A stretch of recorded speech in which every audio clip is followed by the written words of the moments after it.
প্রতি বছর নভেম্বরের 1 ও 2 তারিখে মেক্সিকো সহ লাতিন আমেরিকার অনেক দেশে পালিত হয় এক অনন্য উৎসব, ডে অব দ্য ডেড, অর্থাৎ মৃত মানুষের দিন। শুনে মনে হতে পারে এটি কোনো শোকের বা বিষাদের দিন, তবে এই দিনটি হল প্রয়াত প্রিয়জনদের স্মরণে ভালোবাসা, আনন্দ ও রঙের উৎসব।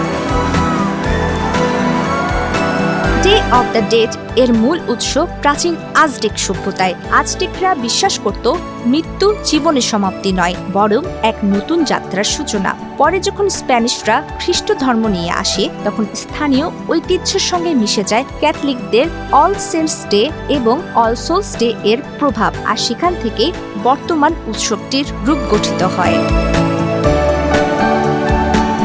ডে অব দ্য ডেড পালনের সবচেয়ে উল্লেখযোগ্য অংশ হল প্রয়াত আত্মীয়দের স্মরণে সাজানো বেদি। এই বেদিতে রাখা হয় প্রিয়জনদের ছবি, মোমবাতি, গাঁদা ফুল, মৃত ব্যক্তির প্রিয় খাবার ও পানীয়, ছিঁড়ে দিয়ে তৈরি খুলি এবং নানা রঙের কাগজের সাজসজ্জা। ওদের স্বপ্ন পূরণে পাশে থাকতে পেরে আমরা গর্বিত।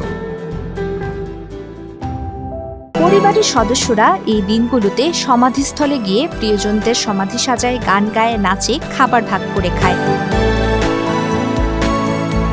ডে অব দ্য ডেড উৎসবের সবচেয়ে জাঁকজমকপূর্ণ এবং দৃষ্টিনন্দন অংশ হল এর বর্ণিল র্যালি বা প্যারেড। মেক্সিকো সিটি সহ মেক্সিকোর বিভিন্ন শহরে বর্ণাঢ্য এই র্যালির আয়োজন করা হয়। ঐতিহ্যবাহী পোশাক পরা নৃত্যশিল্পীরা মেক্সিকান লোকনৃত্য পরিবেশন করে এবং রাস্তার পাশে ব্যান্ড ও সঙ্গীত শিল্পীরা উৎসবের আমেজ বজায় রাখে। র্যালিতে অংশ নেওয়া হাজার হাজার মানুষ নিজেদের মুখ রং করে ক্যালাভেরা বা কঙ্কালের রূপে সাজে। পুরুষ ও নারী উভয়ে ক্যালাভেরার মেকআপ করে এই প্যারেডে হাঁটে। প্রতি বছর র্যালির একটি নির্দিষ্ট থিম থাকে, যা মেক্সিকোর ইতিহাস, আঞ্চলিক ঐতিহ্য বা সামাজিক বার্তাকে তুলে ধরে।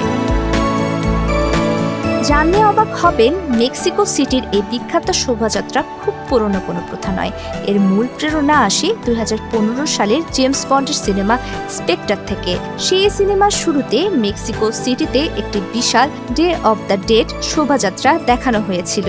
বাস্তবে তখন এমন কোনো প্যারেড ছিল না, কিন্তু সিনেমার চিত্রায়ন দেখে পর্যটক এবং স্থানীয়দের মধ্যে ব্যাপক আগ্রহ সৃষ্টি হওয়ায় মেক্সিকান কর্তৃপক্ষ 2016 সাল থেকে এটিকে বার্ষিক অনুষ্ঠান হিসেবে শুরু করে।